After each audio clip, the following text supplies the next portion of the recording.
Assalamualaikum warahmatullahi wabarakatuh. Hai, kembali lagi bersama saya Ama dalam channel kesayangan kita, yaitu Teman Nonton. Oke, kali ini saya akan membahas sebuah film tentang keluarga kecil lah ya. Film ini berjudul Parasite atau Parasit yang dirilis pada tahun 2019. Oke, tanpa berlama-lama lagi kita langsung saja ke videonya. Let's go.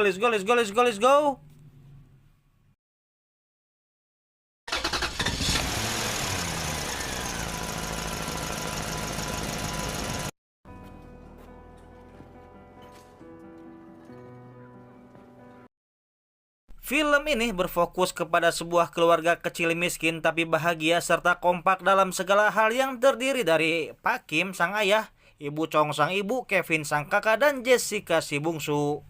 Walaupun miskin, keluarga ini mempunyai keahlian masing-masing. Bahkan bisa dibilang menguasai bidang tertentu. Saking miskinnya, mereka tinggal di sebuah rumah semi basement lah ya, jadi berada tidak sejajar dengan jalan. Bahkan untuk wifi gratis pun mereka harus nyolong ke tetangga yang ada di atasnya.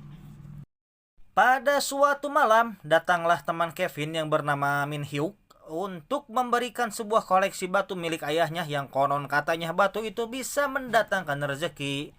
Batu yang cukup besar itu pun menarik perhatian Kevin. Lalu Kevin pun diajak nongkrong oleh Min. Di sini Min Hyuk meminta agar Kevin menggantikan dirinya menjadi guru les bahasa Inggris bagi anak orang kaya bernama Dahye. Awalnya Kevin menolak, tapi Min Hyuk mencoba terus membujuknya karena ia tahu tentang kecerdasan Kevin di bidang grammar dan vokabulari bahasa Inggris. Selain itu, Kevin adalah anak yang baik di mata Min Hyuk. Hanya saja ia dan adiknya kurang beruntung di bidang ekonomi yang menyebabkan tidak bisa melanjutkan kuliahnya. Mendengar gajinya yang lumayan, Kevin pun bersedia menggantikan Min Hyuk menjadi guru les bagi Dahye selama Min Hyuk kuliah di luar negeri. Tapi Kevin harus berpura-pura dulu menjadi lulusan dari sebuah universitas agar orang tua muridnya itu percaya. Dengan keahliannya Jessica di bidang Photoshop, Kevin pun akhirnya mempunyai ijazah dari Universitas Oxford. Singkat cerita, datanglah Kevin ke alamat rumah yang diberikan oleh Min Hyuk. Ia disambut oleh bibi ART yang sangat ramah dan merasa kagum dengan rumah tersebut karena saking mewahnya. Lalu bertemulah Kevin ini dengan sang Nyonya Yeon. Karena Kevin adalah seorang yang direkomendasikan oleh Min, maka semua dokumen yang dibawa oleh Kevin tak berlaku bagi Nyonya Yeon. Langsung saja ia ingin melihat cara Kevin mengajar anaknya yang bernama Dahye. Lalu Kevin pun menunjukkan kemampuannya dalam mengajar serta kemampuannya dalam memberikan sebuah motivasi bagi Dahye. Hal ini membuat Dahye langsung tertarik dengan Kevin sekaligus membuat Nyonya Yeon puas dengan cara Kevin kerja. Kevin pun diberi upah yang sama dengan Min. Di tengah obrolan muncullah Dasong yang merupakan anak bungsu dari Nyonya Yeon. Dasong sangat aktif tapi sangat suka seni serta terobsesi dengan suku Indian. Mendengar bahwa Dasong selalu berganti guru seni karena tidak ada yang kuat mengajarnya, Kevin merekomendasikan sepupunya yang bernama Jessica. Kata Kevin, Jessica ini lulusan dari Chicago dengan jurusan terapan seni dan tentu saja cocok untuk mengajar private bagi Dasong. Nah, di sini Nyonya Yeon langsung percaya dan ingin segera ketemu dengan Jessica walaupun harganya mahal. Singkat cerita, datanglah Kevin bersama Jessica yang berpura-pura sebagai sepupunya di kediamannya Nyonya Yeon. Melihat penampilan Jessica yang cantik dan menarik, Nyonya Yeon pun langsung mempertemukan Jessica dengan Dasong. Awalnya Nyonya Yeon ingin melihat cara ia mengajar anaknya, tapi Jessica menolaknya dengan alasan ia tak biasa mengajar di hadapan orang tua murid. Akhirnya Nyonya Yeon mengalah dan menunggu di ruang tamu. Tapi tak berselang lama ketika Nyonya Yeon dan bibi ART akan menghidangkan minuman untuk Jessica, ia melihat Jessica dan Dasong sudah ada di ruang tamu sekaligus terkejut ketika melihat Dasong menjadi penurut dan sopan terhadap Jessica. Kemudian Jessica pun berbicara empat mata dengan Nyonya Yeon tentang sikap Dasong yang sedikit lebih aktif dibandingkan dengan anak biasa pada umumnya. Jessica menjelaskan seakan-akan mengerti tentang ilmu psikologi anak yang langsung saja membuat Nyonya Yeon yang sangat polos itu terharu dan ingin melanjutkan kerjasamanya dengan Jessica. sebagai guru les sekaligus terapis seninya Dasong. Lalu datanglah Tuan Park, suami dari Nyonya Yeon. Setelah perkenalan singkat, Tuan Park meminta supirnya untuk mengantarkan Jessica pulang karena sudah malam. Di perjalanan, Jessica meminta agar Pak Supir mengantarkan sampai stasiun saja. Walaupun Pak Supir menawarkan diri untuk mengantarkan sampai rumahnya, Jessica tetap menolaknya. Lalu Jessica membuka celana dalamnya dengan maksud untuk menjebak Pak Supir ini. Keesokan harinya di sebuah rumah makan, Jessica menanyakan apakah ayahnya atau Pak Kim masih bisa menyetir mobil Mercy. Mengingat dulu ayahnya ini mantan seorang supir. Di sini Jessica terang-terangan memberitahu keluarganya bahwa ia telah menyimpan sebuah perangkap di mobilnya Tuan Park agar Pak supir itu dipecat. Dan ayahnya atau Pak Kim ini bisa menggantikan posisi tersebut. Ya, Tuan Park pun berhasil memakan umpan dari Jessica. Tuan Park dan Nyonya Yeon yang sangat polos itu menuduh Pak supir berbuat asusila dengan seorang wanita di dalam mobil, lebih tepatnya di kursi yang biasa diduduki oleh Tuan Park.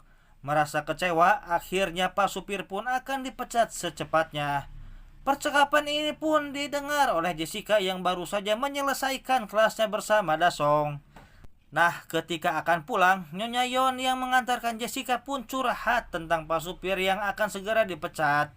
Jessica pun menawarkan seorang paman yang sudah menjadi supir berpengalaman untuk mengisi kekosongan supir di keluarga ini. Sudah pasti dengan polosnya Nyonya Yeon pun setuju.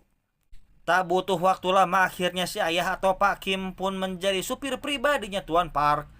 Dengan keahlian nyetirnya, Tuan Park pun merasa kagum karena Pak Kim ini bisa berbelok tanpa menumpahkan air di gelasnya Tuan Park. Nah, di sini keserakahan keluarga ini semakin menjadi karena berniat menyingkirkan bibi ART dan digantikan oleh si ibu. Informasi pun dicari untuk menyingkirkan bibi ART ini.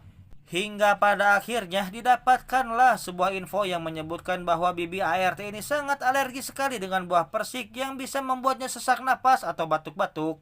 Hal ini pun dimanfaatkan oleh keluarga ini dengan segera. Sekarang giliran Pak Kim yang berakting memfitnah bibi ART kepada Nyonya Yeon dengan cara menuduh bibi ART mempunyai penyakit TBC yang bisa menular di keluarga ini.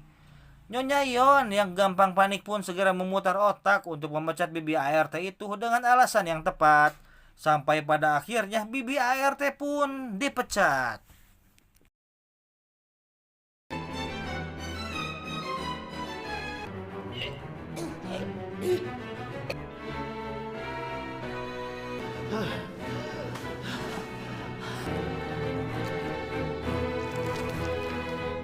이걸 쓸 찬스가 있으면 대박이긴 한데.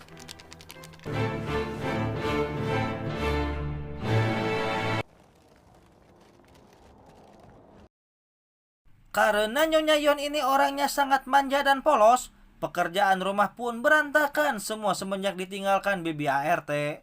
Nah, di sini Pak Kim menawarkan jasa agensi untuk mengisi kekosongan yang ditinggalkan oleh bibi ART. Tanpa banyak drama, Ibu Chong pun berhasil masuk ke kediamannya Tuan Park sebagai ART menggantikan bibi ART yang sebelumnya telah dipecat. Akhirnya sempurnalah misi mereka untuk memasukkan seluruh anggota keluarga kecil ini ke dalam keluarga Tuan Park sebagai pegawai. Pada suatu waktu, pas Tuan Park baru pulang dan langsung disambut oleh Dasong, tiba-tiba Dasong mengatakan bahwa bau dari Pak Kim, Ibu Chong, dan Jessica itu sama.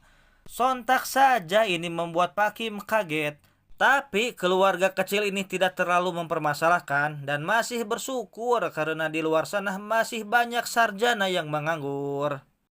Akhirnya pada suatu hari, Tuan Park sekeluarga akan pergi berkemah sebagai bentuk perayaan ulang tahunnya Dasong. Ibu Chong pun membantu persiapan mereka. Dan setelah semuanya pergi, berpestalah keluarga kecil ini di rumahnya Tuan Park.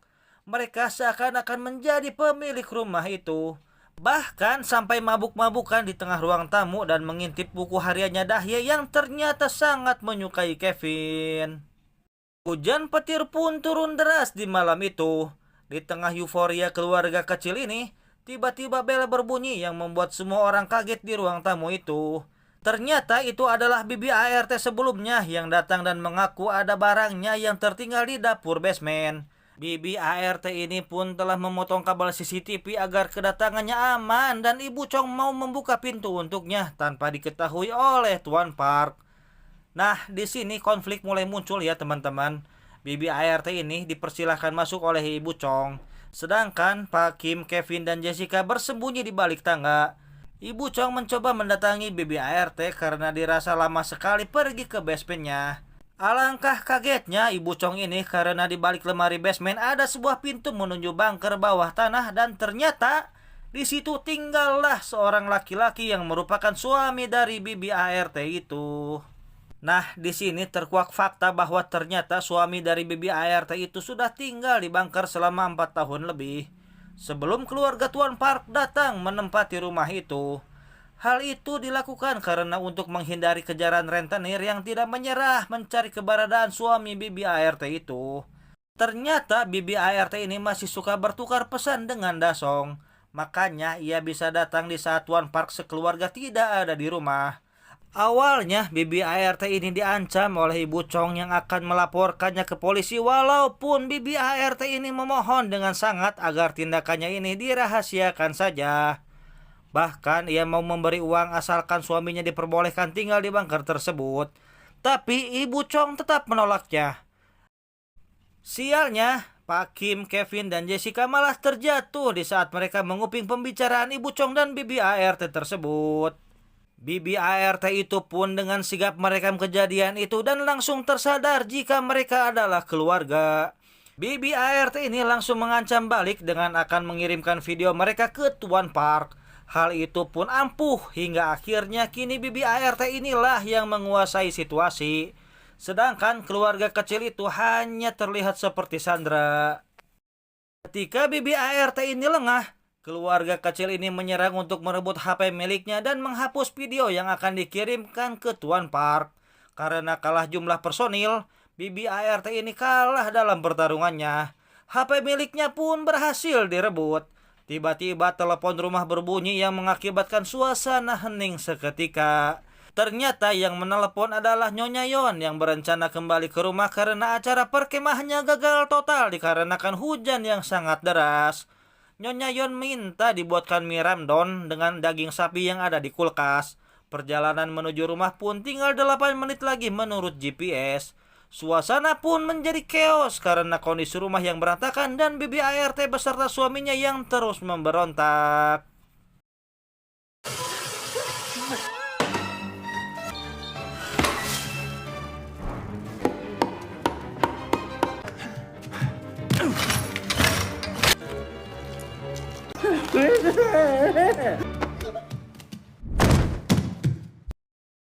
Situasi akhirnya bisa dikendalikan. Ibu Chong berhasil membuat mie ramdon, Pak Kim berhasil menyekap Bibi ART beserta suaminya, Kevin yang berada di bawah ranjang dahye, sedangkan Jessica bersembunyi di bawah meja ruang tamu. Ketika situasi semakin aman, Pak Kim, Kevin, dan Jessica pun keluar dari rumah tersebut dan pulang hujan-hujanan menuju rumahnya.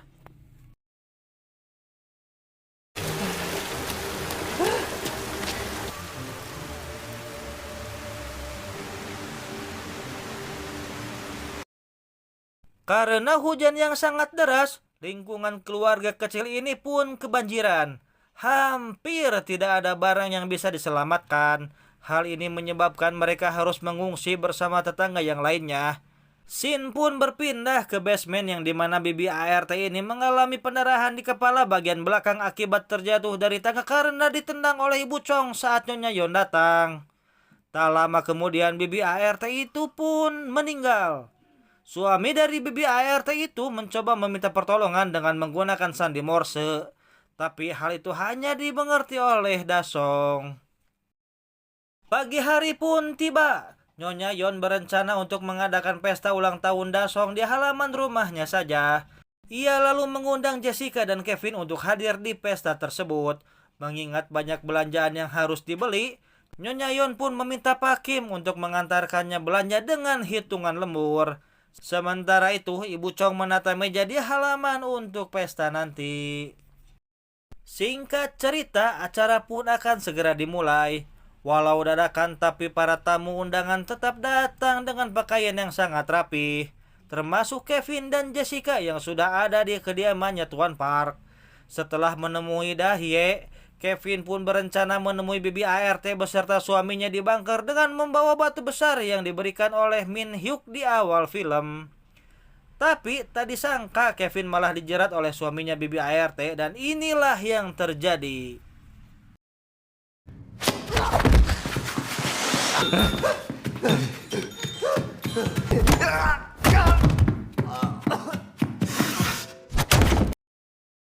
Di tengah kemeriahan pesta ulang tahun itu, tiba-tiba datanglah suaminya Bibi ART yang langsung menikam dadanya Jessica. Hal ini menyebabkan Dasong shock sampai akhirnya pingsan.